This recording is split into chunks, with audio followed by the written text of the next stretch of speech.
ਆਪਣੇ ਅਗਲੇ ਅੱਜ ਦੇ ਜਿਹੜੇ ਪਹਿਲੇ ਕਾਲਰ ਨੇ ਰਣਜੀਤ ਜੀ। ਹਾਂਜੀ ਰਣਜੀਤ ਜੀ, ਸਤਿ ਸ਼੍ਰੀ ਅਕਾਲ ਜੀ, ਸਵਾਗਤ ਹੈ। ਹਾਂਜੀ, ਸਤਿ ਸ਼੍ਰੀ ਅਕਾਲ ਬਾਈ ਜੀ। ਸਤਿ ਸ਼੍ਰੀ ਅਕਾਲ ਜੀ। ਹਾਂਜੀ ਬਾਈ ਜੀ, ਮੈਂ ਦੱਸਣਾ ਚਾਹੁੰਦਾ ਸੀਗਾ ਜਿੱਦਾਂ ਨਾ ਸਪੈਸ਼ਲ ਜੇ ਆਪਾਂ ਨੂੰ ਬਾਰਡਰ ਚੈੱਕ ਪੋਸਟ ਤੇ ਮੈਨੂੰ ਲਾਸਟ ਵੀਕ ਜੁਮਾ ਨਾਮ ਨਾ US ਸਿਟੀਜ਼ਨ, ਠੀਕ ਹੈ, ਉਹਨਾਂ ਰੋਕ ਲਿਆ ਮੈਨੂੰ ਤੇ ਉਹ ਪਿਛਲਾ 20 ਸਾਲ ਦਾ ਰੈਕਡ ਪੁੱਛਦਾ ਸੀ ਤੁਸੀਂ ਐਂਟਰੀ ਕਿੱਦਾਂ ਕੀਤੀ ਹੈ USA 'ਚ। ਮੈਂ ਕਿਹਾ ਮੇਰੀ ਲੀਗਲ ਐਂਟਰੀ ਆ। ਸੋ ਮੈਨੂੰ ਕਹਿੰਦਾ I-94 ਦੇ। ਮੈਂ ਕਿਹਾ I don't have I-94 in my pocket, I have US passport in my pocket। ਅੱਧਾ ਘੰਟਾ ਮੈਨੂੰ ਉਹਨੇ ਖਰਾਬ ਖਰੂਬ ਕਰਕੇ ਫਿਰ ਮੈਂ ਕਿਹਾ ਤੂੰ ਸੁਪਰਵਾਈਜ਼ਰ ਨੂੰ ਸੱਦ ਆਪਦੇ ਨੂੰ, ਹਨਾ। he's a young kid, 24-25 year ਸੀਗਾ।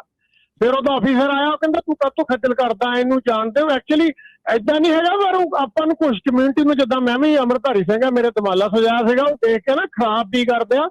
ਸੋ ਕਮਿਊਨਿਟੀ ਸਾਰੀ ਇਸ ਵੇਲੇ ਨਾ ਤੁਹਾਡੇ ਮਾਰਗ ਨੂੰ ਦੱਸਣਾ ਚਾਹੁੰਦਾ, ਸਿੰਘ ਐਂਡ ਕੌਰ ਨਾਮ ਟਰੱਕਾਂ ਵਾਲੇ ਪੂਰੇ ਟਾਰਗੇਟ ਤੇ ਆ ਬਾਈ ਜੀ ਇਸ ਵੇਲੇ USA ਦੇ ਵਿੱਚ। ਕੋਈ ਵੀ ਬੰਦਾ ਗਲਤ ਫਹਿਮੀ 'ਚ ਨਾ ਰਵੇ। ਮੈਂ ਕੋਈ ਝੂਠ ਨਹੀਂ ਬੋਲਦਾ, ਬਿਲਕੁਲ 101% ਜਿੱਦਾਂ ਬਾਈ ਜੀ ਹੁਣੀ ਆਪਣੇ ਦੱਸ ਰਿਹਾ, ਬਿਲਕੁਲ ਕਮਿਊਨਿਟੀ ਫੁੱਲੀ ਟਾਰਗੇਟ ਤੇ ਅਵੇਅਰ ਹੋਣਾ ਚਾਹੀਦਾ ਜੀ ਆਪਾਂ ਨੂੰ। ਥੈਂਕ ਯੂ ਵੀਰ ਜੀ, ਥੈਂਕ ਯੂ ਦੱਸਣ ਲਈ। ਧੰਨਵਾਦ। ਇਹ ਰੇਸ਼ੀਅਲ ਪ੍ਰੋਫਾਈਲਿੰਗ ਆ, ਇਹ ਦੇਖਦੇ ਹੀ ਆ। H1B ਵੀਜ਼ੇ ਵਾਲੇ ਵੀ ਉਧਰ ਜੋ ਫ੍ਰਿਜ਼ਨੋ ਦੇ ਵਿੱਚ ਫ੍ਰਿਸਕੋ ਟੈਕਸਸ 'ਚ ਵਾਪਰ ਰਿਹਾ ਹੈਗਾ। ਸੋ ਇਹ ਆਪਾਂ ਨੂੰ ਰਿਪੋਰਟ ਕਰਨਾ ਚਾਹੀਦਾ ਜਿੱਥੇ ਇਦਾਂ ਦੀ ਚੀਜ਼ ਹੁੰਦੀ ਆ। ਬਹੁਤ ਸਾਰੀਆਂ ਆਰਗੇਨਾਈਜੇਸ਼ਨ ਆਪਣੀਆਂ ਹੈਗੀਆਂ, ਸਿੱਖ ਕੋਲੀਸ਼ਨ, ਯੂਨਾਈਟਿਡ ਸਿੱਖਸ ਵਗੈਰਾ। ਤੇ ਜਦੋਂ ਹੁਣ I-94 ਦਾ ਕੀ ਕੰਮ ਆ, ਜਦ ਬੰਦਾ ਹੀ ਸਿਟੀਜ਼ਨ ਬਣ ਗਿਆ, ਹਨਾ। ਯਾ ਬਿਲਕੁਲ ਪਾਸਪੋਰਟ ਦੇ ਨਾਲ I-94 ਰੱਖੋ ਪਹਿਲਾਂ ਜਿਹੜਾ ਮਿਲਿਆ ਸੀ। ਦੱਸੋ ਯਾਰ, ਕਮਾਲ ਦੀਆਂ ਗੱਲਾਂ। That's how you start.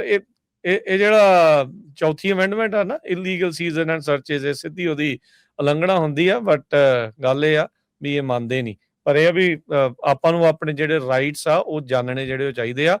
ਅਕਸਰ ਕਈ ਵਾਰੀ ਨਾ ਲੋਕ ਕਹਿ ਦਿੰਦੇ ਯਾਰ ਫਿਰ ਕੀ ਹੋਇਆ ਜੇ ਪੁੱਛ ਲਿਆ, ਠੀਕ ਆ। ਪਰ ਇਦਾਂ ਹੀ that's how you start losing rights. ਵੀ ਜੇ ਭਾਈ ਸਾਹਿਬ ਨੇ ਵਧੀਆ ਕੀਤਾ ਜਿਹੜਾ ਉਹਨੇ ਕਿਹਾ ਵੀ ਸੁਪਰਵਾਈਜ਼ਰ ਨੂੰ ਸੱਦ ਕੇ ਲਿਆ, ਹਨਾ। ਬਹੁਤ ਵਾਰੀ ਟ੍ਰੇਨਡ ਨਹੀਂ ਹੈਗੇ, ਨਵੇਂ ਬੰਦੇ ਆ। ਆਪਾਂ ਦੇਖਦੇ ਹਾਂ ਪਤਾ ਹੋਣਾ ਚਾਹੀਦਾ ਤੁਹਾਡੇ ਰਾਈਟਸ ਕੀ ਹੈਗੇ। ਦੇਖੋ ਜੀ, ਮੈਂ ਤਾਂ ਇਹ ਗੱਲ ਕਹੂੰਗਾ ਕਿ ਰਾਈਟਸ ਦੇ ਨਾਲ ਨਾਲ ਤੁਹਾਡੀਆਂ ਰਿਸਪੌਂਸਿਬਿਲਿਟੀਜ਼ ਵੀ ਤੁਹਾਨੂੰ ਪਤਾ ਹੋਣੀਆਂ ਚਾਹੀਦੀਆਂ ਕਿ ਤੁਹਾਡੀਆਂ ਰਿਸਪੌਂਸਿਬਿਲਿਟੀਜ਼ ਕੀ ਹੈ। ਜੇ ਰਾਈਟਸ ਹੈਗੇ ਤੇ ਰਿਸਪੌਂਸਿਬਿਲਿਟੀਜ਼ ਵੀ ਨਾਲ। Rights always are over above, ਹਮੇਸ਼ਾ ਰਾਈਟਸ ਹਮੇਸ਼ਾ ਉੱਤੇ ਹੁੰਦੇ ਆ। ਇਹ ਚੀਜ਼ ਆਪਾਂ ਨੂੰ ਜਿਹੜੀ ਜ਼ਰੂਰ ਸਮਝਣੀ ਨਾਲ ਚਾਹੀਦੀ। ਆਪਣੇ ਕਾਲਰ ਨੇ ਆਪਾਂ ਫਿਰ ਹਾਂਜੀ ਆਪਣੇ ਕਾਲਰ ਨੇ ਆਪਾਂ ਉਸ ਤੋਂ ਬਾਅਦ ਫਿਰ ਤੁਹਾਡੇ ਵਾਲੇ ਵੱਲ ਨੂੰ ਆਉਂਦੇ ਹਾਂ। ਹਾਂਜੀ ਹਰਪ੍ਰੀਤ ਜੀ, ਕੀ ਸਵਾਲ ਹੈ ਜੀ? ਸਤਿ ਸ਼੍ਰੀ ਅਕਾਲ ਬਾਈ ਜੀ, ਸਾਰਿਆਂ ਨੂੰ ਕੀ ਹਾਲ ਚਾਲ ਜੀ? ਸਰ ਜੀ, ਮੇਰਾ ਛੋਟਾ ਬ੍ਰਦਰ ਹੈ ਜੀ, ਨੌਨ ਡੋਮਿਸਾਈਲ ਡਰਾਈਵਰ ਆ ਤੇ ਬਟ ਉਹਦਾ ਲਾਇਸੈਂਸ ਤੇ ਸਾਰਾ ਕੁਝ ਵੈਲਿਡ ਹੈ ਨਾ। ਬਟ ਉਹਦਾ ਭਾਜੀ ਲਾਇਸੈਂਸ ਲੋਸਟ ਹੋ ਗਿਆ ਹੈਗਾ ਆ ਤੇ ਉਹਨੂੰ ਰਿਪਲੇਸਮੈਂਟ ਕਾਰਡ ਲੈਣਾ ਆ।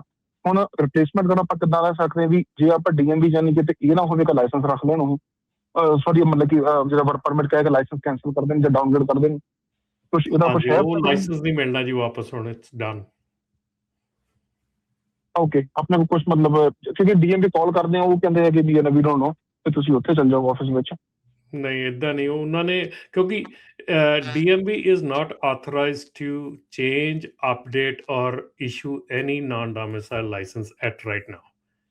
So ਜੇ ਗੁੰਮ ਹੋ ਗਿਆ, ਮੈਂ ਇਸੇ ਕਰਕੇ ਕਹਿ ਰਿਹਾ ਆ। ਮੈਂ ਅੱਗੇ ਜਿਹੜੀ ਤੁਹਾਨੂੰ ਗੱਲ ਕੀਤੀ ਹੈ ਨਾ ਕਿ ਆਪਣਾ ਲਾਇਸੈਂਸ ਬਹੁਤ ਸੰਭਾਲ ਕੇ ਆਪਣੇ ਕੋਲ ਰੱਖੋ। ਕਦੀ ਕਿਤੇ ਮੇਰੇ ਕੋਲ ਘੱਟੋ ਘੱਟ ਪਿਛਲੇ ਮਹੀਨੇ ਦੇ ਵਿੱਚ ਰਾਜਸਥਾਨ 4 ਮੁੰਡਿਆਂ ਦੇ ਐਸੇ ਆਏ ਆ ਜਿਨ੍ਹਾਂ ਦੇ ਵਾਲਟ ਜੀ ਸਾਡੇ ਇੱਥੇ ਫਲਾਣੇ ਸਾਡੇ ਗਵਾਚ ਗਏ, ਸਾਡਾ ਗਵਾਚ ਗਿਆ। ਅੱਛਾ, ਸੋ ਇਹ ਜਿਹੜੀ ਚੀਜ਼ ਹੈ ਨਾ, ਇਹ ਤੁਹਾਡਾ ਹੁਣ ਇਸ ਵੇਲੇ ਜਿਹੜਾ ਲਾਇਸੈਂਸ ਆ, ਜੇ if you lose the license it's gone. ਪਰ ਉਹਦੀ ਕਾਪੀ ਨਹੀਂ ਫੋਨ ਦੇ ਵਿੱਚ ਰੱਖ ਸਕਦੇ ਘੱਟੋ ਘੱਟ ਕਿ ਨਹੀਂ? ਫਿਜ਼ੀਕਲ ਕਾਪੀ ਚਾਹੀਦੀ ਆ ਨਾਲ।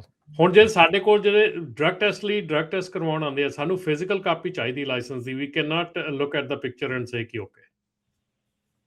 ਇਹ ਤਾਂ ਫਿਰ ਪਾਸਪੋਰਟ ਨਾਲ ਵੀ ਜ਼ਿਆਦਾ ਇੰਪੋਰਟੈਂਟ ਹੋ ਗਿਆ ਕੰਮ, ਬਹੁਤ ਜ਼ਿਆਦਾ ਜੀ। ਮੈਂ ਤੁਹਾਨੂੰ ਦੱਸ ਰਿਹਾ ਕਿ ਇੱਥੇ ਸਾਡੇ ਕੋਲ ਇੰਨੀ ਅਣਗਹਿਲੀ ਕਰਦੇ ਬੱਚੇ ਆਉਂਦੇ ਆ, ਮੁੰਡੇ ਆਉਂਦੇ ਆ, ਇੰਨੀ ਅਣਗਹਿਲੀ ਨਾਲ ਆਉਂਦੇ ਆ।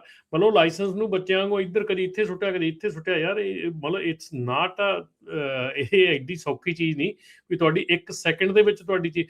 ਫਿਰ ਹੋਰ ਰਾਜਕਰਨ ਇਸ ਵੇਲੇ ਨੌਨ ਡੋਮਿਸਾਈਲ ਲਾਇਸੈਂਸ ਦੀ ਜੇ ਤੁਹਾਨੂੰ ਕੋਈ ਟਿਕਟ ਮਿਲਦੀ ਆ, ਤੁਸੀਂ ਟਿਕਟ ਨੂੰ ਜੇ ਫਾਈਟ ਨਹੀਂ ਕਰਦੇ, ਉਹਨੂੰ ਪ੍ਰੋਪਰ ਢੰਗ ਨਾਲ ਹੈਂਡਲ ਨਹੀਂ ਕਰਦੇ, ਉਹਦੇ ਫਾਈਨ ਪੇ ਨਹੀਂ ਕਰਦੇ, ਤੁਹਾਡਾ ਇੱਕ ਵਾਰੀ ਲਾਇਸੈਂਸ ਸਸਪੈਂਡ ਹੋ ਗਿਆ, ਕਿਤੇ ਮਾੜਾ ਜਿਹਾ ਕਿਸੇ ਹੋਰ ਸਟੇਟ 'ਚ ਵੀ ਸਸਪੈਂਡ ਕਰਤਾ ਕਿਸੇ ਨੇ, you can lose the license right ਅਵੇ।